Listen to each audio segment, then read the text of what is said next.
ভাবনা আনসারি। আমি আগে কিছু কথা বলবো, এগুলো প্রথমে একটু মন দিয়ে শুনবেন। আমার জন্ম হয়েছে একটি জৈন পরিবারে, বড় হয়েছি হিন্দু পরিবেশে, পড়াশোনা করেছি খ্রিস্টান প্রতিষ্ঠানে, আর বিয়ে করেছি একজন মুসলিমকে। আমি ইন্ডিয়ার বিবাহ আইন অনুযায়ী বিয়ে করেছিলাম, আর আমি ইসলাম ধর্ম গ্রহণ করার জন্য প্রস্তুত আছি। গভীর আগ্রহে অপেক্ষা করছি ইসলামকে যেন আমার হৃদয়ে ধারণ করতে পারি। আজ এখানে আপনার লেকচারে শুনলাম আপনি যা কিছু বললেন ইসলাম ধর্ম সম্পর্কে, যা বললেন সেজন্য আপনাকে অনেক ধন্যবাদ। আমি অনেক কিছু জেনেছি, অনেকটা পুনর্জন্ম বা রিবর্ন। তবে আপনি সেসব কথা বললেন, আর ইসলামও যেগুলো বলছে মাফ করবেন, আমি দেখি যে মুসলিমদের বেশিরভাগই এগুলো মেনে চলে না। তারা আমাকে আকৃষ্ট করছে না। আপনি কি কোনো সমাধান দিতে পারবেন? কারণ আপনি যখন ইসলামের মৌলবাদ নিয়ে বললেন সেটা পজিটিভ, যখন অসহিষ্ণুতা নিয়ে বললেন সেটাও পজিটিভ, কিন্তু বাস্তবে এমনটা দেখি না। এ ব্যাপারে কি কিছু বলবেন? বোন খুব সুন্দর প্রশ্ন করেছেন। আর প্রথমে আমি আপনাকে অভিনন্দন জানাই, আপনাকে স্বাগত জানাই। আপনি বললেন রিবর্ন। ইসলাম ধর্মের সঠিক শব্দটা হলো রিবার্থ। আমাদের নবীজি মুহাম্মদ সাল্লাল্লাহু আলাইহি সাল্লাম বলেছেন, প্রত্যেক শিশু দিনুল ফিতর নিয়ে জন্মায়, সে জন্মায় মুসলিম হয়ে।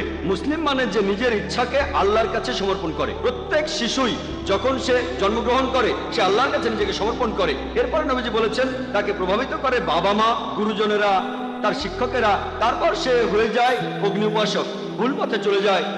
তাই কেউ একজন যদি ফিরে আসে তার পুরনো ধর্ম বিশ্বাসে দিনুল ফিতরে, এখন সঠিক শব্দটা কনভার্ট না বা বিবর্ণ না, এটা হবে রিভার্ট। তাই আপনাকে এই শান্তির ধর্মে ফিরে আসার জন্য অভিনন্দন, যাতে আল্লাহর কাছে নিজেকে সমর্পণ করতে পারেন। এবারে প্রশ্নটা নিয়ে বলি। আমার লেকচার শুনেছেন, তার কিছু পয়েন্টে আপনি একমত, আপনি ইসলাম সম্পর্কে পড়েছেন।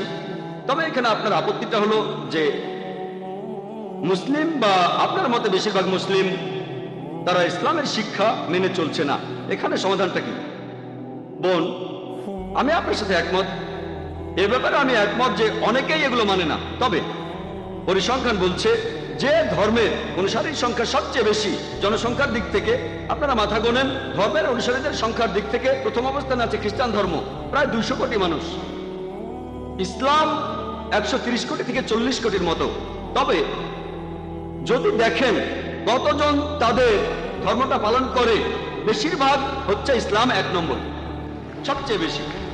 তবে আমি আপনাদের সাথে একমত যে জনসংখ্যার দিক থেকে, কারণ প্রায় 130 কোটি মুসলিম, এখানে যদি পার্সেন্টেজ করেন সেটাও হবে কয়েক লক্ষ। এই মুসলিমরা তাদের ধর্ম পালন করে না। সেজন্য বোন, ইসলামকে বুঝতে চাইলে মুসলিমদের দেখবেন না প্লিজ। আমি সবসময় বলি, কোন ধর্মকে বুঝতে চাইলে তার অনুসারীদের দেখলে হবে না, দেখতে হবে ধর্মগ্রন্থগুলো। প্লিজ আমাকে দেখবেন না, আপনার আশেপাশের মুসলিমদের দেখবেন না। আপনাদের একটা গাড়ি আর ড্রাইভারের উদাহরণ দিয়েছিলাম আমি। একটা গাড়ি কত ভালো সেটা জানার জন্য এমন একজন লোককে গাড়িতে বসালেন যে গাড়ি চালাতে জানে না, তারপর সে গাড়িটা নিয়ে অ্যাক্সিডেন্ট করলো। দোষ দেবেন কাকে? গাড়িকে না ড্রাইভারকে? ড্রাইভারকে দোষ দেবেন। তাই প্লিজ মুসলিমদের কাজ দেখে ইসলামকে বিচার করবেন না। সেজন্য এই লেকচারটা হচ্ছে সবার জন্য, মুসলিম অমুসলিম সবার জন্য। যেসব মুসলিম দিশেহারা, আমরা তাদের সত্যের মুখোমুখি দাঁড় করাচ্ছি। কারণ হয়তো তারা নামেই মুসলিম, আমরা চাই তারা ধর্মের নিয়ম পালন করুক। একই সাথে ইসলাম ধর্মের বাণী আমরা অমুসলিমদের কাছে প্রচার করছি, যাতে তারা এই ধর্মটাকে বুঝতে পারে। তারপর ধরেন আপনি জন্মেছেন হতে পারে জৈন পরিবারে, আপনার চারপাশে অনেক মুসলিম ছিল, বিয়ে করেছেন মুসলিমকে। হয়তো আজকে আমার লেকচার শোনার পর, ইসলাম সম্পর্কে জানার পর আপনি এই বিশ্বাসে ফিরে আসবেন। আপনি আরো বললেন যে আপনার ক্ষেত্রে তখন শুধু নাম রাখার জন্য আপনার নামের পরে আনসারি লিখেছেন, কিন্তু এখন আপনি এই বিশ্বাসে ফিরে এসেছেন, সেজন্য অভিনন্দন জানাই। আর প্লিজ বোন, যদি কোনো মুসলিমকে দেখে ইসলামকে বুঝতে চান, সেরা দৃষ্টান্ত হচ্ছে আমাদের নবীজি মুহাম্মদ সাল্লাল্লাহু আলাইহি সাল্লাম। এই পবিত্র কোরআন আর নবীজির কথাগুলো এখানে মানুষ জাতির সব সমস্যার সমাধান। মুসলিমদের দেখবেন না কিছু মুসলিম ধর্ম পালন করে আর কিছু মুসলিম ধর্ম পালন করে না, তাই দেখবেন এই পবিত্র কোরআন বুঝে পড়েন, মেনে চলেন, ইনশাল্লাহ আপনি ইহকালে শান্তিতে থাকবেন আর পরকালেও শান্তি পাবেন ইনশাআল্লাহ। আপনাকে অনেক ধন্যবাদ। বোন, আপনাকে অনেক ধন্যবাদ। হ্যাঁ ভাই। স্যার, আমার নাম প্রফেসর শেঠি। আমি পেশা একজন ইঞ্জিনিয়ার। এছাড়া আমি শিক্ষকতাও করে থাকি। আল্লাহর রহমতে অঙ্কে আমার মাথা খুব ভালো। প্রথমেই আমি আপনার জ্ঞানের প্রশংসা করছি। প্রার্থনা করে আল্লাহ যেন আপনাকে দীর্ঘায়ু করেন। আর এখানকার সব মুসলিমকে ধন্যবাদ জানাই আমাকে প্রশ্ন করার সুযোগ দেওয়ার জন্য। স্যার, আমি ভগবদ গীতা পড়েছি, আমি রামায়ণ পড়েছি। যেহেতু আমি হিন্দু, আমি মাঝে মধ্যে মন্দিরেও যাই। তবে আমার ভগ্নিপতি একজন মুসলিম, তার কোরআনটা নিয়ে আমি 2 বার পড়েছি। এখানে দেখলাম যে আপনারা কোরআনের কথাগুলো মেনে চলছেন। আমি নামাজের দোয়াগুলো অনুবাদ করেছি। দয়াময় পরম দয়ালু আল্লাহর নামে শুরু করছি, যিনি এই বিশ্বের সৃষ্টিকর্তা ও রক্ষাকর্তা, কর্মফল দিবসের মালিক। আমি এভাবেই 10 বার, 15 বার, 20 বার পড়ি। তখন আমি সময়ের কথা না ভেবে ঈশ্বরের প্রার্থনা করি, আর এটা আমার খুব ভালো লাগে। আমার আয়ের উৎসটা নিয়ে আমার একটা প্রশ্ন আছে। যেহেতু আমি অঙ্কে ভালো, তাই স্টক মার্কেটে নিয়েও অ্যানালাইসিস করি। এখনো মার্কেটও খুব ভালো বুঝি, ফিউচার অ্যান্ড অপশন। আমি জানি না মানুষ স্টক মার্কেট কতটা বোঝে। যেহেতু আমি অনেক হিসাব করে ইনভেস্ট করি, তাই সবসময় আমার কিছু লাভ থাকে, মাসে শেষ বেশ ভালো করি। এটা একটা অঙ্কের খেলা, যেটা সব মানুষ বোঝে না। এভাবে আয় করার অনুমতি কি আছে? গত 3 বছর এটা নিয়ে ভাবছি। আমি চাইলে স্টক মার্কেটে অনেক টাকা আয় করতে পারি, তবে আমি হারাম আয় চাই না। এটা নিষিদ্ধ হলে আমি আর কখনো এটা করব না। তাহলে আমি শুধুমাত্র শিক্ষকতাই করে যাব। ভাই, খুব সুন্দর প্রশ্ন করেছেন। এটাও ভালো লেগেছে যে উনি ভগবদ গীতা, রামায়ণ এসব পড়ার পর 2 বার পবিত্র কোরআন পড়েছেন, এর কথাগুলো মানেন। ওনার ভগ্নিপতি একজন মুসলিম, আর উনি হচ্ছেন অঙ্কে খুব ভালো। আমিও এক সময় অঙ্কে খুব ভালো ছিলাম। স্কুলে থাকার সময় ক্লাস 1 থেকে ক্লাস 9-10 পর্যন্ত ভালো নম্বর একটা কথা পেয়েছি। বলি স্যার, আপনার মতো কাউকে আমি দেখিনি। আর আল্লাহ যদি চান, আমিও আপনার মতো একদিন হব। ঈশ্বর যদি চান, যদি আল্লাহ চান, তাহলে আমি একদিন আপনার মতোই হব। ইনশাআল্লাহ, ইনশাআল্লাহ। প্রথমে প্রশ্নের উত্তর দেই, ইনশাআল্লাহ তারপরে এই সম্পর্কে কথা বলবো। আমাকে প্রশ্ন করলেন যে আপনি স্টক মার্কেটে ব্যবসা করেন, সেখানে বিভিন্ন হিসাব নিকাশ করা হয়, আর আপনি এই গাণিতিক বিশ্লেষণে এতটাই ভালো যে প্রতি মাসে আপনার কিছু লাভ থাকে। আপনার প্রশ্নটা কি হালাল না হারাম? স্টক মার্কেটের কথা যদি বলতে হয়, স্টক মার্কেট এটা হারাম না, হারাম না। আপনি যে স্টক নিয়ে ব্যবসা করছেন সেটা ইসলাম ধর্মের নিয়ম অনুযায়ী হতে হবে। ইসলাম ধর্মে যেটা হারাম সেটা হচ্ছে রিবা, অর্থাৎ সুদ।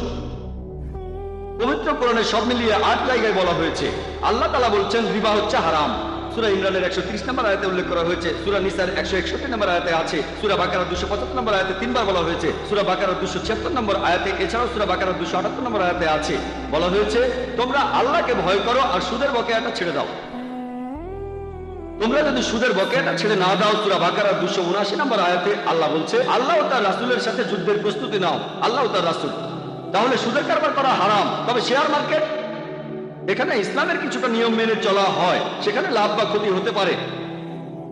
শেয়ার মার্কেটে ব্যাংক থেকে লোন দেওয়ার ব্যাপারে আমরা তখন অংশীদার হই, কারণ ব্যাংকিং সিস্টেমে ধনী লোক আরো ধনী হয়, গরিব মানুষ আরো গরিব। এভাবে সমাজে নতুন কালচার দেখা, যেমন মেয়েদের টিজ করা, তারপর বিভিন্ন জুয়া, আখড়া, মদ খাওয়ার বার। ইসলামের নিয়মটা আলাদা, ইসলাম ধর্ম একটু আলাদা।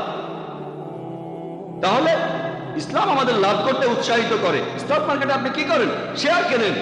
এভাবে আপনি সেই কোম্পানির সদস্য হয়ে গেলেন, হোক 1%, 10%, 0.1%, 0.01%। তাহলে ব্যবসায় লাভ বা ক্ষতি ইসলামে এটার অনুমতি আছে। তাই আপনি যদি শেয়ারের ব্যবসা করেন আর সেই ব্যবসা যদি ইসলামিক শরিয়ার নিয়মগুলো মেনে করেন, যদি আপনি এমন কোনো কোম্পানির শেয়ার না কেনেন যারা অ্যালকোহল বিক্রি করে, যারা সুদের কারবার করে, ফাইন্যান্সিয়াল কোম্পানি হতে পারে, ব্যাংক অথবা কোনো ফাইন্যান্সিয়াল লিজিং কোম্পানি, যেসব কোম্পানি অশ্লীল ছবি বানায় বা পর্নোগ্রাফি, সমাজের জন্য এসব ক্ষতিকর জিনিস। কোনো কোম্পানি যদি এসবে ইনভেস্ট করে, আপনি তেমন কোনো জায়গায় যাবেন না। অ্যালকোহলিজম বা ড্রাগস বা ফার্মাসিউটিক্যালস কোম্পানিগুলো ঠিক আছে। ড্রাগস মানে কোকেন, ব্রাউন সুগার, অথবা নেকেড সিনেমা বানায় তেমন ফিল্ম কোম্পানি। আপনি যদি এমন কোনো কোম্পানি শেয়ার কেনেন, এটা হারাম। দ্বিতীয়ত, আপনি যদি অনুমান করে থাকেন যে এটা জুয়া খেলা, আপনি তো স্টক মার্কেটে আছেন, লোকে শেয়ার কেনে 2 সপ্তাহ পরে সেগুলো আবার বেচে দেয়। হয়তো আগে থেকে জানে অথবা অন্য কোনো কারণে। আর ইসলামে জুয়া খেলা হচ্ছে হারাম।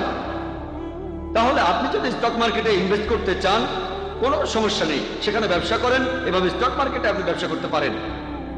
আর স্যার স্যার আপনি আমার প্রশ্ন থেকে দূরে সরে গেছেন। ফিউচার আর অপশন নিয়ে বলছিলাম। এটা আমি কি বলছি ঠিক? আমি বলছি আপনি 10 টাকা দিয়ে 100 টাকার শেয়ার কিনলেন, তারপর সেটা বছরের পর বছর রেখে এই দিলেন। ব্যাপারে বলছি, আমি সামগ্রিকভাবেই বলছি, একটা পয়েন্ট না। ধন্যবাদ, আপনাকে ডিস্টার্ব করার জন্য দুঃখিত। এবারে ফিউচার অপশন নিয়ে বলছি, যে আপনি কিছু শেয়ার কিনে ভবিষ্যতের জন্য রেখে দিলেন, এরপর সেই শেয়ার থেকে কিছুটা রেখে বেচে দিলেন। আমি জানি আপনি বেচতে পারেন, কিছু অংশ রাখতেও পারেন, তারপর আবার কিছু শেয়ার কিনতে পারেন, সেটাও বেচতে পারেন। আমি এটা জানি, আমি হয়তো আপনার মতো এক্সপার্ট না, তবে এ নিয়ে বলতে পারবো। ভবিষ্যতের কথা যদি বলেন, এটার অনুমতি নেই, এটা হারাম।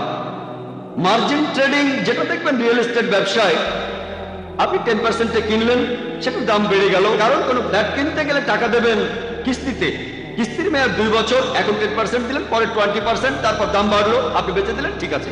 শেয়ারের ক্ষেত্রে এমনটা হয় না, স্টকের ক্ষেত্রে এমনটা হয় না। এক্ষেত্রে জিনিসটা আপনার হাতে নেই, আপনি আংশিক টাকা দিয়েছেন, তারপর অন্য কেউ আপনার পেছনে আসলো, এটা যদি পড়ে যায়, তাই হেজ ফান্ড থাকে, হেজিং জানেন, হেজ ফান্ড থাকে। ইসলামে এইসব জিনিসের অনুমতি নেই। তবে পিওর স্টক, যদি সেটাই আপনার ব্যবসা হয়ে থাকে, সেটা ইসলামিক হলে অনুমতি আছে। এরপর আপনি আরো বলেছেন শেয়ারের ব্যবসা করে আপনি অনেক টাকা জমিয়েছেন, এটার অনুমতি না থাকলে আপনি বাদ দেবেন। এভাবে যে টাকা জমিয়েছেন, এটা যদি অনুমোদিত না হয়, আপনি বাদ দেবেন। এখানে আসল কথা হলো আমরা শান্তি চাই ইহকালে আর আখিরাতে। পরকালের যে শান্তি, সেটা দীর্ঘস্থায়ী শান্তি। তাহলে যদি হালাল উপার্জন করেন, ইনশাল্লাহ আপনি ইহকালেও ভালো থাকতে পারবেন, পরকালেও থাকবেন। আমি আল্লাহর কাছে দোয়া করছি যেন শান্তি ও সাফল্য পান এই পৃথিবীতে, এছাড়া পরকালেও শান্তি পান। আশা করি উত্তরটা পেয়েছেন। ধন্যবাদ। হ্যাঁ ভাই। আমার নাম অভিষেক। আমি 14 বছর বয়সে বাসায় ঝগড়াঝাটি করে পালিয়ে গিয়েছিলাম। সৌদি আরবের এক লোক আমাকে তখন কেরালায় নিয়ে যায়। তার কাছে ইসলাম সম্পর্কে জেনেছি। 2 বছর আগে আমি ইসলাম ধর্ম গ্রহণ করেছি। আমি এখন সব দর্শক শ্রোতার সামনে সাক্ষ্য দিচ্ছি। আশহাদু আন লা ইলাহা ইল্লাল্লাহ আশহাদু আন্না মুহাম্মাদান আবদুহু ওয়া রাসূলুহু।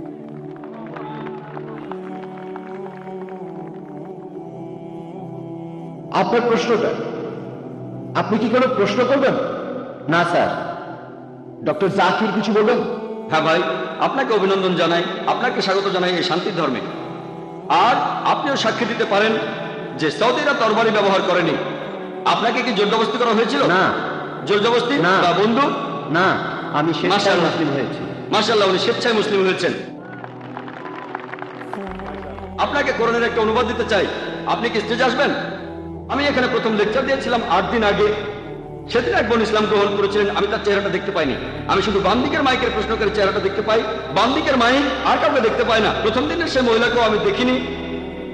আর শনিবারে আইবিএস এর প্রশ্ন করলো গোয়েন্দারা যে সেই মহিলা কোথায়। বললাম আমি তো তাকে চিনি না।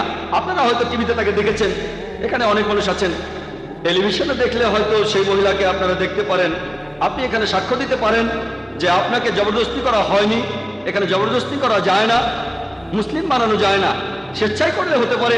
আমাদের এই দেশ, আমাদের এই ইন্ডিয়া, পৃথিবীতে এমন দেশ খুব কমই আছে যে দেশের সংবিধানে লেখা আছে যে ইন্ডিয়ার প্রত্যেক নাগরিকেরই তার ধর্ম প্রচার ও পালন করার ন্যায্য অধিকার আছে। এটা গণতান্ত্রিক দেশ, এজন্য আমি গর্বিত, কারণ এই দেশে মানুষ তার নিজের ধর্ম পালন ও প্রচারের অধিকার রাখে। জবরদস্তি করে কোনো ধর্ম গ্রহণে বাধ্য করা এটা নিষিদ্ধ। ইন্ডিয়ার সরকারের আইন অনুযায়ী এটা নিষিদ্ধ, আর ইসলাম অনুযায়ী এটা নিষিদ্ধ। জবরদস্তি করে কাউকে ইসলাম গ্রহণ করানো যাবে না। আপনি তাকে বোঝান, সে যদি বোঝে তাহলে খুব ভালো, আর রাজি না হলেও কোনো সমস্যা নেই। তবে কিয়ামতের দিন আমি আল্লাহর কাছে এই কথা বলতে পারবো যে আমি আপনাদের মাঝে ধর্ম প্রচার করেছি। ইসলাম গ্রহণ করার জন্য আপনাকে ধন্যবাদ, অনেক ধন্যবাদ। এবারের প্রশ্ন মহিলাদের মধ্যে থেকে। গুড ইভিনিং স্যার, আমি ডক্টর পূজা, পেশায় ফিজিওথেরাপিস্ট। স্যার, আপনি আপনার লেকচারে এই কথাগুলো বলেছিলেন, আমি সেগুলো আরেকবার বলছি। আপনি বলেছেন যে সব মুসলিম যদি চরমপন্থী হয় তাহলে মানুষের সমস্যাগুলোর সমাধান হবে। আমি ছোট একটা কারেকশন করেছি, আপনার চেয়ে আমি অনেক ছোট, সেজন্য ক্ষমা চাইছি। তবে আমার কাছে মনে হয় যে আপনি যদি এভাবে বলতেন তাহলে কথাটা আরো গ্রহণযোগ্য হতো। যদি সব মানুষ চরমপন্থী হয় তাহলে মানুষের সমস্যাগুলোর সমাধান হবে। হতে পারে সেই মানুষ মুসলিম বা হিন্দু বা খ্রিস্টান বা অন্য ধর্মের। ডক্টর পূজা খুব সুন্দর প্রশ্ন করেছেন। আমি ভুল বলে থাকলে সেটা স্বীকার করতে কোনো আপত্তি নেই। এই প্রশ্নোত্তর পর্বটা সেজন্যই, যদি বলি 2 যোগ 2 সমান 5, আপনি শুধরে দিতে পারেন যে 5 না 4। আমি একজন মানুষ, আমি কম্পিউটার না, আর আমারও ভুল হতে পারে, সেজন্য প্রশ্নোত্তর পর্বের ব্যবস্থা করা হয়েছে। কিন্তু আপনার মন্তব্যটা সম্পর্কে বলি, আমি বলেছি সবাই যদি চরমপন্থী মুসলিম হয় সব সমস্যার সমাধান হবে। আপনি সেটা শুধরে দিয়ে বললেন যে আমি যদি এখানে বলতাম যে সব মানুষ যদি চরমপন্থী হয় সব সমস্যার সমাধান হবে, চরমপন্থী হবে কোন ক্ষেত্রে? যেভাবে যেভাবে আপনি বলেছেন, যেভাবে আচ্ছা। আপনি যেমনটা বলেছেন, চরম পরোপকারী, চরম বোন, যদি দয়ালু। আমার লেকচারটা শুনে থাকেন, আমি বলেছি যে চরমপন্থী মুসলিম সেই হতে পারে যে চরম দয়ালু, চরম ক্ষমাশীল, চরম পরোপকারী, চরমভাবে সৎ, চরম ন্যায়বান। একজন ডাকাতও তো চরমপন্থী হতে পারে, যে ডাকাতি করে। ধর্ষকও চরমপন্থী হতে পারে। যদি বলি সবাই চরমপন্থী হলে সমাধান, তাহলে সেই ধর্ষক খুশি হবে, সে তো একজন চরমপন্থী ধর্ষক, তাই না? অথবা একজন চরমপন্থী সন্ত্রাসী, এটা অন্য অর্থে। অপরাধীদের সন্ত্রস্ত করার কথা এখানে বলছি না, নিরীহ মানুষকে সন্ত্রস্ত করার কথা বলছি। কারণ সাধারণত সন্ত্রাসী বলতে বোঝানো হয় যারা নিরীহ মানুষকে সন্ত্রস্ত করে। এদিক থেকে কোনো মুসলিমেরই সন্ত্রাসী হওয়া উচিত না। বোন, আমি যদি পুরো ব্যাপারটা অনুবাদ করি তাহলে আপনি ভালোভাবে বুঝতে পারবেন। আমি যেটা বলেছিলাম, প্রত্যেক মানুষ যদি চরমপন্থী মুসলিম হয়, অর্থাৎ যদি প্রত্যেক মানুষ একেবারে চরমভাবে শান্তিকামী হয়, আল্লাহর কাছে আত্মসমর্পণ করে, তাহলে মানুষের সব সমস্যার সমাধান হবে। যেহেতু আরবি শব্দটা ব্যবহার করেছি, এটা আবার অনেকে হজম করতে পারে না। আপনার কথা বলছি না বোন, আমি মিডিয়ার কথা বলছি। ইসলাম অথবা মুসলিম এই কথাগুলো তারা হজম করতে পারে না, তাই আমি কথাগুলো অন্যভাবে বলছি যাতে করে অমুসলিমরাও এটা বুঝতে পারে। যদি প্রত্যেক মানুষ একেবারে চরমভাবে শান্তিকামী হয়, আল্লাহর কাছে নিজের ইচ্ছাকে সমর্পণ করে, মানুষের সব সমস্যার সমাধান হবে। হোক সেই মানুষ মুসলিম, হিন্দু বা খ্রিস্টান। এরপরে যদি বলেন হোক সে হিন্দু, মুসলিম, খ্রিস্টান, ধর্ষক, ডাকাত, তাহলে কোনো কাজ হবে না বোন। কারণ মুসলিম মানে যে আল্লাহর কাছে আত্মসমর্পণ করে, তাকে মুসলিম হতেই হবে। হিন্দু কেউ আল্লাহর কাছে আত্মসমর্পণ করলে খুব সেটা ভালো। কি গুরুত্ব হবে না? না না এটা না, বলা যায় কেমন? বোন আমাকে বলতে দেন, পরের প্রশ্ন পরে করেন, তখন উত্তর দেব। ঠিক আছে। আপনি ঠিকই বলেছেন। হিন্দু শব্দটার মানে কি জানেন আপনি? হিন্দু হলো একটা ভৌগোলিক অবস্থান। হিন্দু মানে সেই মানুষগুলো যারা থাকে ইন্ডিয়ায়। এভাবে বললে আমিও একজন হিন্দু বোন, আমিও একজন হিন্দু মুসলিম ভৌগোলিক অবস্থানের দিক থেকে। তবে এই হিন্দু শব্দটা প্রথম ব্যবহার করেছে আরবরা যখন তারা ইন্ডিয়া এসেছিল। যখন সৌদি আরবে গিয়েছিলাম তারা বলে হিন্দিয়া, হিন্দিয়া, হিন্দু। এটা জানেন, হিন্দু বলতে ভৌগোলিক অবস্থানকে বোঝানো হয়, কিন্তু এখন শব্দটাকে ভুল অর্থে প্রয়োগ করা হয় একটা ধর্মকে বোঝানোর জন্য। স্বামী বিবেকানন্দের কথা অনুযায়ী তিনি বলেছেন এই ধর্মের অনুসারীদের বলা উচিত বেদান্তবাদী, কারণ তারা বেদের কথা মেনে চলে। হিন্দু শব্দটা একটা মিসনোমার। বিশেষজ্ঞদের জিজ্ঞেস করেন, আপনি বললেন একজন হিন্দু কি মুসলিম হতে পারে? ভৌগোলিক অবস্থান বললে আমি একজন হিন্দু, আমি ইন্ডিয়াতে বাস করি, আল্লাহর কাছে আত্মসমর্পণ করেছি, আমি একজন শান্তিকামী মানুষ। তবে প্রত্যেক মানুষ, 1 মিনিট বোন, 1 মিনিট, আমেরিকানরাও ভালো মানুষ হতে পারে, ইংরেজরাও ভালো মানুষ হতে পারে। যদি বলি পৃথিবীর সব মানুষ ইন্ডিয়ায় থাকবে, সেটা এখানে সম্ভব হচ্ছে না, তাহলে সবাই হিন্দু হতে পারছে না। নতুন করে করতে চাই। বোন, আগে উত্তরটা শেষ করতে দেন। আপনি প্রশ্ন করেছেন, আমি সেটার উত্তর দিচ্ছি।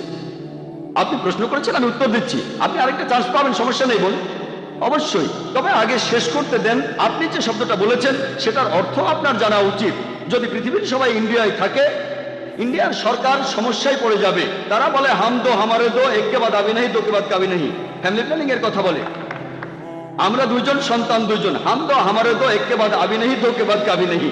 এক সন্তানের পরে একটু বিরতি, দ্বিতীয় সন্তানের পরে আর কোনো সন্তান নেবেন না। ফ্যামিলি প্ল্যানিং এ সম্পর্কে বলেছি কোরআন এন্ড মডার্ন সায়েন্সে। তাই বোন, আপনি যে শব্দটা বলেছেন সেটার অর্থ না জানলে আপনি ভুল বুঝতে পারেন। আপনি যদি একজন হিন্দু হন, ঈশ্বরের কাছে আত্মসমর্পণ করেন, এরপর যদি বেদ মেনে চলেন, আমার লেকচার যদি দেখে থাকেন, ইসলাম ধর্ম আর হিন্দুইজমের মধ্যে সাদৃশ্য নিয়ে বেদ বলছে তোমরা এক ঈশ্বরকে বিশ্বাস করবে। যদি বেদের কথা মানেন, উপনিষদে উল্লেখ আছে, ছান্দোগ্য উপনিষদ 6 নম্বর অধ্যায়ের 2 অনুচ্ছেদের 1 নম্বর পরিচ্ছেদে, বলা হয়েছে যে এককাম এবিদিতিয়াম, ঈশ্বর কেবলমাত্র একজন, দ্বিতীয় কেউ নেই। বেদে উল্লেখ করা হয়েছে, যজুর্বেদের 32 নম্বর অধ্যায় 3 অনুচ্ছেদে আছে, নাতাস্তি প্রতিমা আস্তি, মহান সৃষ্টিকর্তার কোনো প্রতিমা নেই। প্রতিমা মানে ছবি, মূর্তি, ভাস্কর্য, ফটোগ্রাফ। বেদের কথা অনুযায়ী মহান সৃষ্টিকর্তার কোনো ছবি নেই, কোনো ফটোগ্রাফ নেই, কোনো ভাস্কর্য নেই, কোনো মূর্তি নেই। যদি এমন হিন্দু হয়ে থাকেন, বেদে উল্লেখ আছে যে আরেকজন অবতার পৃথিবীতে আসবেন, সর্বশেষ রাসূল, তার নাম হবে মুহাম্মদ সাল্লাল্লাহু আলাইহি সাল্লাম। এই কথা বলা হয়েছে কল্কি অবতারে 2 নম্বর অধ্যায়ের 5 অনুচ্ছেদে, 7 অনুচ্ছেদে, 9 অনুচ্ছেদে, 11 অনুচ্ছেদে, 15 অনুচ্ছেদে, যে এই কল্কি অবতার জন্মগ্রহণ করবে শান্তি নামের একটি শহরে, অর্থাৎ মক্কা। তার বাবার নাম হবে বিষ্ণু ইয়াস, অর্থাৎ সৃষ্টিকর্তার ভৃত্য, আরবিতে আব্দুল্লাহ। আর নবীজির বাবার নামও ছিল আব্দুল্লাহ। তার মায়ের নাম হবে সুমতি, অর্থাৎ শান্তি প্রিয়, প্রশান্ত। আরবিতে বললে হবে আমিনা। আর আমাদের নবীজির মায়ের নাম ছিল আমিনা। সে জন্মাবে মাধব মাসের 12 দিনে। নবীজি 12 রবিউল আউয়ালে জন্মেছিলেন। তার 4 জন সঙ্গী থাকবে, ইনারা হলেন খুলাফায়ে রাশিদিন। আমি এভাবে আরো বলে যেতে পারি। আমি এখানে সংক্ষেপে হিন্দুইজম আর ইসলামের সাদৃশ্যগুলো বললাম। আমি আপনাকে যেটা বলবো, আসলে এটা মেনে নেই। অন্তত একটা বই ঈশ্বর পাঠিয়েছেন। হিন্দুরা বলবে যে বেদ হচ্ছে ঈশ্বরের বাণী, খ্রিস্টানরা বলবে বাইবেল ঈশ্বরের বাণী, মুসলিমরা বলবে কোরআন ঈশ্বরের বাণী। ধর্মগ্রন্থগুলোতে যে কথাগুলো এক, আসলে সেই সাদৃশ্যগুলো দেখি। তাআলা ইলা কালিমাতিন সাওয়াইন বাইনানা ওয়া বাইনাকুম, এসো সেই কথা যাহা তোমাদেরও আমাদের মধ্যে এক। এখন যেখানে সাদৃশ্য নেই, সেটা নিয়ে এখন লড়াই করব না, পরে কোনো একদিন করব। হ্যাঁ, আসুন আগে আমরা এটা মানি যে সবগুলো ধর্মগ্রন্থ, সবগুলো প্রধান ধর্মগ্রন্থ, হোক সেটা বাইবেল, হোক সেটা বেদ, হোক সেটা কোরআন, হোক পার্সি ধর্মগ্রন্থ, হোক শিখ ধর্মগ্রন্থ, সবাই বলছে ঈশ্বর কেবলমাত্র একজনই। বেশিরভাগ প্রধান ধর্মই কথা বলেছে যে শেষ একজন নবী আসবেন। বাইবেলে উল্লেখ করা হয়েছে ডিউটেরোনমি 18 অধ্যায়ের 18 অনুচ্ছেদ, বুক অফ ডিউটেরোনমি 18 অধ্যায়ের 19 অনুচ্ছেদ, বুক অফ আইজায়া 29 অধ্যায়ের 12 অনুচ্ছেদে, সং অফ সলোমন 5 অধ্যায়ের 16 অনুচ্ছেদে। এরপর নিউ টেস্টামেন্টে গসপেল অফ জন 14 অধ্যায়ের 16 অনুচ্ছেদে, গসপেল অফ জন 15 অধ্যায়ের 26 অনুচ্ছেদে, গসপেল অফ জন 16 অধ্যায়ের 7 অনুচ্ছেদে, গসপেল অফ জনের 16 অধ্যায়ের 12 থেকে 14 অনুচ্ছেদে বলা আছে যে যীশু খ্রিস্ট বলেছেন, তোমাদের আমি অনেক কথাই বলবো, কিন্তু তোমরা সবকিছু বুঝতে পারবে না। কারণ যখন সত্যের বার্তাবাহক আসবে, সে তোমাদের সত্যের পথে পরিচালিত করবে। সে তার নিজের কথা বলবে না, যা শুনবে তাই বলবে। তাহলে বিভিন্ন প্রধান ধর্মগ্রন্থ থেকে যেটা জানতে পারি, আমরা বিশ্বাস করবো এক ঈশ্বরে, তার কোনো ছবি নেই, তার কোনো প্রতিমা নেই। আমরা বিশ্বাস করবো সর্বশেষ আর চূড়ান্ত নবীকে। আসলে এগুলো মেনে নেই, আমরা অমিলগুলো নিয়ে কথা বলবো না। আসুন আমরা সেটা মানি যেটা এক, হিন্দু ধর্মগ্রন্থে, পার্সি ধর্মগ্রন্থে, খ্রিস্টান ধর্মগ্রন্থে। আপনি বললেন হিন্দু মুসলিম, আমি পার্সি ধর্মের কথা বলছি, আমি ইসলামের কথা বলছি। যেগুলো এক সেগুলো আমরা মেনে নেই। আর ইনশাআল্লাহ পৃথিবীর সমস্ত মানুষ যারা ঈশ্বরে বিশ্বাস করে, তারা যদি এটা মানে যে ঈশ্বর একজন, তার কোনো প্রতিমূর্তি নেই, আর যদি বিশ্বাস করে যে আল্লাহ প্রেরিত সর্বশেষ চূড়ান্ত নবী মুহাম্মদ সাল্লাল্লাহু আলাইহি সাল্লাম, তাহলে আপনারা দেখতে পাবেন যে পৃথিবীর সমস্ত মানুষই হবে চরমভাবে শান্তিকামী মানুষ, আল্লাহর কাছে নিজের ইচ্ছাকে সমর্পণ করবে। তাহলে মানুষের সব সমস্যার সমাধান হবে। আশা করি উত্তরটা পেয়েছেন। হ্যাঁ, ধন্যবাদ স্যার। হ্যাঁ ভাই, প্রশ্ন করুন। জাকির ভাই, আপনার কাছে আমার একটা প্রশ্ন আছে। এখানে যেসব মুসলিম ভাই ও বোনেরা আছেন, তাদের অনুভূতিতে আঘাত লাগলে আমি ক্ষমা চাচ্ছি। আমার নাম মহেশ মেহতা, আর আমি ব্যবসা করি। আপনাদের পবিত্র কোরআন এটা আল্লাহর পাঠানো আসমানি কিতাব নয়। কেন? কারণ হলো, আগে যে তাওরাত, ইনজিল, জাবুর এসেছে, তাওরাত মুসার উপর নাজিল হয়েছিল, জাবুর দাউদের উপর নাজিল হয়েছিল, আর যিশুর উপর নাজিল হয়েছিল ইনজিল। এই কিতাবগুলো বিকৃত হয়ে গেছে। 3টা কিতাবই আপনারা মুসলিমরা বলেন বইগুলো বিকৃত হয়ে গেছে। আর এছাড়াও আপনারা দেখবেন কোরআনে আহলে কিতাব বলে সম্বোধন করা হয়েছে ইহুদি ধর্মের অনুসারীদের আর খ্রিস্টানদেরকে। তাহলে যে বইটা মানে পবিত্র কোরআন আল্লাহ লিখেছেন, সেখানে তিনি বলবেন শ্রীকৃষ্ণের মতো, যেমন ভগবত গীতা, এটা করার এটা করো না। তাই এই কিতাবটা একজন মানুষই লিখেছে। এখানে 25 জন নবীর নাম আছে, সেগুলো বাইবেলেও আছে সবগুলো। এই নবীদের নামগুলোই কোরআনে আছে। তাই আমার মনে হয় যে আল্লাহ তো অনেক বড়, তিনি পুরো বিশ্ব ব্রহ্মাণ্ড বানিয়েছেন। তিনি কখনো এভাবে বলবেন না যে এরা ইহুদি বা এরা খ্রিস্টান, কারণ ইহুদি বা খ্রিস্টানরা তো তারই সৃষ্টি। আমার মনে হয় এই পবিত্র কোরআন কোনো মানুষই লিখেছে। এছাড়াও আমি আরেকটা প্রশ্ন করতে চাই। 1 মিনিট ভাই। হ্যাঁ, উনি আগে উত্তর দিক, তারপর আচ্ছা। আপনি আবার প্রশ্ন করুন। আচ্ছা ভাই, আপনি প্রশ্ন করলেন, আর সত্যি বলতে আমি মহেশ ভাইকে চিনি সেই 1991 সাল থেকে। হ্যাঁ, তিনি আইআরএফ থেকে মুসলিমদের চাইতেও বেশি ভিডিও ক্যাসেট নিয়েছেন। তাই আইআরএফ এ ভিডিও ক্যাসেট আর লিটারেচারের লিস্টে তার নামই সবার আগে আছে। মহেশ ভাই প্রশ্ন করলেন যে আগের আসমানি কিতাবগুলো কোরআন যেমন বলছে তাওরাত, জাবুর, ইনজিল দেওয়া হয়েছিল মুসাকে, দাউদকে আর যীশু খ্রিস্টকে, মুসলিমরা বলে এগুলো বিকৃত হয়ে গেছে। তাহলে পবিত্র কোরআনে যখন ইহুদিদের কথা বলা হয়েছে যে হে কিতাবীগণ, ইহুদি আর খ্রিস্টানরা যখন তাদের এভাবে সম্বোধন করা হচ্ছে, তাহলে কোরআনও কি কোনো মানুষ লিখেছে? ঠিক। আপনার প্রশ্নটা হলো ইহুদি আর খ্রিস্টানদের সম্পর্কে বলা হয়েছে কেন? আপনি যদি আমার আগের লেকচারটা শুনে থাকেন, is the Quran God's word, আপনি কি সেখানে ছিলেন? না, আমি সেখানে ছিলাম না। সেখানে আমি সব বিস্তারিতভাবে বলেছি, এখন আর সেগুলো রিপিট করব না। সেখানে বলেছি মানুষ কিভাবে অভিযোগ করে যে নবীজি নিজে এটা লিখেছেন, তিনি লিখেছেন, আর কেন লিখেছেন, ক্ষমতা বা অন্য কিছু ইত্যাদি। লেকচারটা ছিল 2 ঘন্টার, সেগুলো রিপিট করব না। তবে আপনার মূল প্রশ্নতে আসি। কোরআন বলছে যে হে কিতাবীগণ, তার মানে এর মানে দাঁড়াচ্ছে এই কোরআন লিখেছে একজন মানুষ।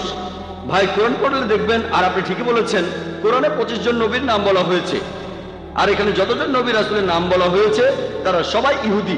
দেখবেন যে এই নামগুলো বাইবেলে বলা হয়েছে। কোরআনের প্রায় 1/3 ইহুদিদের সম্পর্কে বলা হয়েছে। কেন? এটা উদাহরণ যে আল্লাহ তাআলা সুবিধা দিয়েছিলেন ইসরায়েলের মানুষদের, হে বনি ইসরায়েল, আমি একসময় তোমাদের অনুগ্রহ করেছিলাম, কিন্তু তোমরা তখন এই কাজগুলো করেছো। পবিত্র কোরআনে এই উদাহরণগুলো দিয়েছেন আল্লাহ তাআলা, যে তারা নবী ছিলেন যারা আগে এসেছিলেন এই মানুষদের কাছে। কিছু মানুষ নবীকে প্রত্যাখ্যান করেছিল, কিছু মানুষ গ্রহণ করেছিল।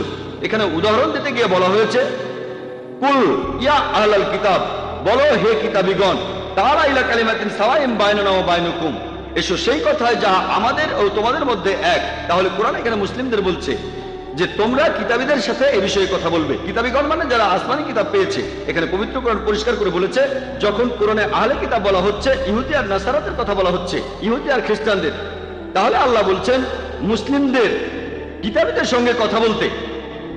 আল্লাহ আরো বলেছেন ইয়া আহলাল কিতাব, হে কিতাবীগণ। তার মানে কোরআন এখানে শুধু মুসলিমদের বলছে না, শুধু আরবদের বলছে না, কোরআন এখানে কিতাবীদেরও বলছে। সেজন্যই আমি বলেছি যে এই সর্বশেষ চূড়ান্ত আসমানি কিতাব পবিত্র কোরআন, এটা শুধু মুসলিম বা আরবদের জন্য নাজিল হয়নি, নাজিল হয়েছে পুরো মানুষ জাতির জন্য। যদি এটা কোনো মানুষ লিখতো, যদি কোরআনে কোনো মানুষ লিখতো, আপনি যেটা বললেন, তাহলে আল্লাহ কখনোই বলতেন না যে যাও ইহুদি আর খ্রিস্টানদের বলো তাদের ধর্মগ্রন্থে এটা আছে। আর সেই সময়ে অনেক মানুষ এটা জানতো না যে অতীতে ইহুদি আর খ্রিস্টানদের কি হয়েছিল। যখন তারা চেক করলো, দেখা গেল সত্যি। এরপর কোরআনে অনেক ভবিষ্যৎবাণীও করা হয়েছে যে পৃথিবীতে ভবিষ্যতে কি ঘটবে। তাহলে এই সমস্ত কথা এগুলো কোনো মানুষ লিখতে পারে না। বিস্তারিত জানার জন্য আমার ভিডিও ক্যাসেট দেখেন, is the Quran God's word. আশা করি উত্তরটা পেয়েছেন। আরেকটা কথা বলবো, আমি 55টারও বেশি দেশে ভ্রমণ করেছি। আপনাদের কোরআন আর হাদিস মূর্তি পূজাকে নিষিদ্ধ করেছে। তবে আপনি অন্য ধর্মগুলো দেখেন, খ্রিস্টান ধর্ম অথবা ধরেন বৌদ্ধ ধর্ম, চাইনিজ ধর্ম, জৈন ধর্ম, অন্য সব ধর্মেই দেখবেন মূর্তি পূজা আছে। আপনারা মুসলিমরা পৃথিবীর সংখ্যার মাত্র 15 থেকে 20% হবেন সব মিলিয়ে, এটা শতকরা হিসাবে। তাহলে অন্যরা কি ভুল করছে? খ্রিস্টান ধর্মটা দেখেন, 1 মিনিট, যে কোনো অ্যাংলিকান চার্চ অথবা Russian orthodox, Greek orthodox, Catholic বা প্রোটেস্ট্যান্ট, চীনে দেখেন অনেক বড় মূর্তি ঈশ্বরের। তাহলে এরা সবাই ভুল? খুবই সুন্দর প্রশ্ন করলেন। তিনি বললেন পৃথিবীতে মুসলিম আনুমানিক 15 থেকে 20%, কেউ বলে 25%, সে যাই হোক, আপনি বললেন 15 থেকে 20%, আচ্ছা মেনে নিলাম। আপনি বললেন যে খ্রিস্টানরা তারা মূর্তি পূজা করে, আমিও একমত। আপনি বললেন যে বৌদ্ধরা বিশাল মূর্তি বানায়, তারা কি সবাই ভুল? ভাই, ইসলামের সংখ্যাগুরু হলে জেতা যায় না। ইসলামে 70 সবার উপরে। বেশিরভাগ মানুষ এই কয়েকশো বছর আগেও মনে করত পৃথিবীর সমতল। বেশিরভাগ, এটা কি জানেন? কয়েকশো বছর আগেও বেশিরভাগ মানুষ মনে করত পৃথিবীর সমতল। পৃথিবী কি সমতল ভাই মহেশ? না না। তাহলে বেশিরভাগ মানুষেরা ভুল হতে পারে। ইসলাম ধর্মে আল্লাহ পবিত্র কোরআনে বলেছেন, সূরা ইসরার 81 নম্বর আয়াতে উল্লেখ করা হয়েছে, ওয়াকুল জাল হক ওয়া জাকাল বাতিল ইন্নাল বাতিলা কানা জাউকা, বলো সত্য উপস্থিত হয়েছে, মিথ্যা বিলুপ্ত হয়েছে, কারণ মিথ্যা প্রকৃতিগত কারণে বিলুপ্ত হবে। সেজন্য ইসলাম ধর্মের সংখ্যাগুরু হলে জেতা যায় না। যদি আমেরিকা যান, সেখানে দেখবেন পর্নোগ্রাফি, এটা নিষিদ্ধ না। আপনি এটা বিশ্বাস করেন? না, অনেক ইউরোপিয়ান সেটা দেখায়। পর্নোগ্রাফিতে বিশ্বাস করেন? না, আমি বিশ্বাস খুব করি। ভালো, আপনি তো ভালো মানুষ, আপনাকে অভিনন্দন জানাই। কিন্তু পশ্চিমা বিশ্বের বেশিরভাগ মানুষই পর্নোগ্রাফিতে বিশ্বাস করে। আপনি কি এটা বিশ্বাস করেন? আপনি কি পর্নোগ্রাফি দেখবেন? খুব ভালো, ভালো ছেলে। দেখেন, আপনি সত্যের কাছাকাছি আছেন। সংখ্যাগুরু হলে জেতা যায় না। আপনি তখন বললেন যে খ্রিস্টান ধর্মে সবাই মূর্তি পূজা করে। খ্রিস্টান ধর্মে আসলে মূর্তি পূজা নেই, কিছু খ্রিস্টান মূর্তি পূজা করে, যেমন কিছু মুসলিম ভুল কাজ করে। যদি খ্রিস্টানদের বাইবেল পড়েন, আর আমিও নিশ্চিত যে আপনি বাইবেল পড়েছেন, বাইবেলে উল্লেখ করা আছে, বুক অব ডিউটেরোনমি 5 নম্বর অধ্যায়ের 7 থেকে 9 নম্বর অনুচ্ছেদে বলা হয়েছে, তোমরা আমার কোনো প্রতিমূর্তি তৈরি করবে না। মহান স্রষ্টা তিনি বলেছেন, ওল্ড টেস্টামেন্টে আছে, তোমরা আমার কোনো প্রতিমূর্তি তৈরি করবে না, কোনো কিছুই না যেটার সাথে মিল আছে আকাশমণ্ডলের কিছু, পৃথিবীর কিছু অথবা পৃথিবীর নিচের কিছু। তোমরা তাদের সেবা করবে না, তাদের কাছে নতজানু হবে না, কারণ আমি তোমাদের ঈশ্বর এবং প্রভু খুবই প্রতিহিংসা পরায়ণ। এই কথা আবারও আছে বুক অফ এক্সোডাস 20 নম্বর অধ্যায়ের 3 থেকে 5 অনুচ্ছেদে, যে তোমরা আমার কোনো প্রতিমূর্তি তৈরি করবে না, কোনো কিছুই না যার সাথে মিল আছে আকাশের কিছুর, পৃথিবীর কিছুর অথবা পৃথিবীর নিচের কিছুর। তোমরা এদের সামনে নতজানু হবে না, সেবা করবে না, কারণ আমি তোমাদের ঈশ্বর এবং প্রভু খুবই প্রতিহিংসা পরায়ণ। তাহলে ওল্ড টেস্টামেন্ট অনুযায়ী মূর্তি পূজা নিষিদ্ধ কাজ। আর যীশু খ্রিস্ট নিজেই বলেছেন, এটা হচ্ছে গসপেল অফ ম্যাথিউ 5 নম্বর অধ্যায়ের 17 থেকে 20। মহাত্মা গান্ধীর যে নীতিগুলো আছে, যেগুলো কোরআনের সাথে মিলে যায়, আল্লাহর কথার সাথে মিলে, আমাদের নবীজির কথার সাথে মিলে যায়, আমার কোনো আপত্তি নেই। মুসলিমদের বলবো সেই নীতিগুলো পুরোপুরি মেনে চলেন। যেমন ধরেন সত্যাগ্রহ আন্দোলন, মহাত্মা গান্ধীর অহিংসা আন্দোলন, একই কাজ নবীজিও করেছিলেন। এমন না যে তিনি মহাত্মা গান্ধীকে অনুসরণ করেছেন, মহাত্মা গান্ধী নবীজিকে অনুসরণ করেছেন, এই ব্যাপারে পরে বলছি। আমাদের নবীজির নবুয়ত লাভের পরবর্তী সময়টা যদি দেখেন, তখন আনুমানিক 13টা বছর তিনি মক্কায় ছিলেন। তিনি অনুসারীদের বললেন, খুনোখুনি নয়। অনেক অমুসলিম ইসলাম গ্রহণ করেছিল যারা ছিল দুর্ধর্ষ যোদ্ধা। তিনি বললেন, তোমাদের জিহাদ হলো সবর। সবর মানে ধৈর্য ধরা। অনেক মুসলিমকে হত্যা করা হয়েছিল। মক্কার পৌত্তলিকরা দুর্বল মুসলিমদের টার্গেট করত, তাদের অত্যাচার করত, তাদের মেরে ফেলত। যাদের শক্তি ছিল তারা খেপে গেল। তারা বলল যে আমাদের ভাইকে খুন করেছে, আমরা এখন প্রতিশোধ নেব। নবীজি বললেন, তোমাদের জিহাদ হলো সবর। দেখবেন কারো হয়তো শক্তি আছে লড়াই করার, সে যদি লড়াই করে সেটা ভালো, কিন্তু কারো লড়াই করার শক্তি আছে, তখন বলা হলো তোমরা লড়াই করো না।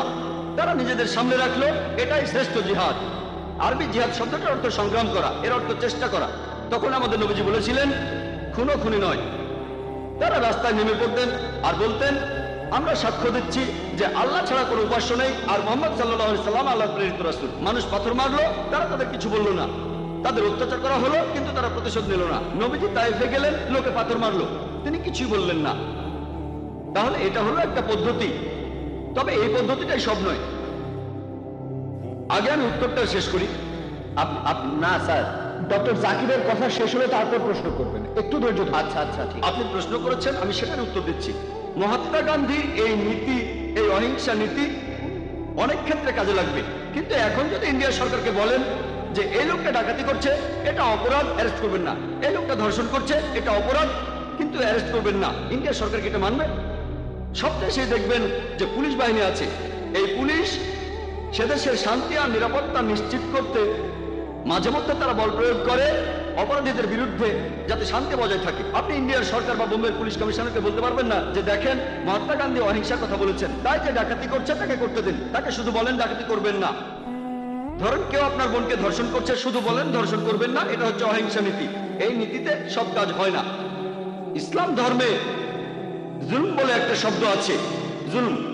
জুলম আরবিতে এই শব্দটার অর্থ হতে পারে উৎপীড়ন, আর যে এই উৎপীড়ন করে তাকে বলা হয় জালিম, একজন জালিম। আর কোন লোকটা বেশি জালিম? যে মানুষ এই উৎপীড়ন বন্ধ করতে পারে কিন্তু তারপরে করে না।